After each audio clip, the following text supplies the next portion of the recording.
নারীরা টয়লেটে যাওয়ার সময় মাথায় কাপড় না দিলে দুইটি মারাত্মক ক্ষতি হয়। অনেক মা বোন এটা কিন্তু জানেন না। তারা দেখা যাচ্ছে টয়লেটে মাথায় কাপড় না দিয়ে তারা টয়লেটে চলে যায়, ওয়াশরুমে চলে যায়। এখন দেখা যাচ্ছে অ্যাটাচ টয়লেট হয়েছে, অ্যাটাচ বাথরুম হয়েছে, একেবারে বেডরুমের সাথেই অ্যাটাচ টয়লেট, অ্যাটাচ বাথরুম। অনেকে দেখা যাচ্ছে যে তারা মাথায় কাপড় না দিয়ে যে কোনো সময় টয়লেটে চলে যাচ্ছে।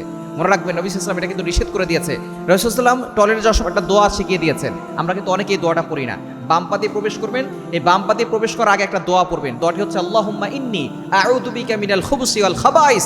কেননা আল্লাহ রাসূল সাল্লাল্লাহু আলাইহি ওয়াসাল্লাম বলে দিয়েছেন যে টয়লেটে যাওয়ার সময় দোয়া যদি না পড়ো তাহলে শয়তান তোমাদেরকে কুনজর দিতে পারে, ধোঁকা দিতে পারে, কুমন্ত্রণা দিতে পারে। আমরা কিন্তু অনেকে সেটা জানি না। যারা এই দোয়াটা পড়ে তাদের মাঝখানে আল্লাহ পাক রব্বুল আলামিন এবং শয়তানের মাঝখানে আর মানুষের মাঝখানে একটা নূরের পর্দা দিয়ে দেন। তারা আর মানুষকে কোনো ক্ষতি করতে পারে না। কিন্তু যেই সমস্ত নারীরা মাথায় কাপড় দিয়ে যায় না, তাদের এক নম্বর ক্ষতি হচ্ছে এই শয়তান তাদেরকে কুনজর দিয়ে থাকে। শয়তান কুনজর দেয়। শয়তান যখন কুনজর দেয় কারণ কোনো নারীর উপরে, তখন তার ভিতরে বিভিন্ন ধরনের ওয়াসওয়াসা রোগ হয়, বিভিন্ন ধরনের সমস্যা হয়। সুতরাং এক নাম্বার হচ্ছে শয়তানের কুনজর পড়ে।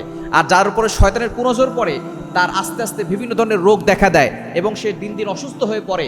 বিভিন্ন ধরনের রোগ তার ভিতরে বাসা বাঁধতে শুরু করে এবং আস্তে আস্তে শয়তান তার উপরে ভর করতে থাকে, শয়তান তার উপরে আসর করে থাকে। এজন্য এক নম্বর সমস্যা হচ্ছে শয়তানের কুনজর পড়ে। এবং দ্বিতীয় নম্বর সমস্যা হচ্ছে তার স্মৃতিশক্তি দুর্বল হয়ে যায়।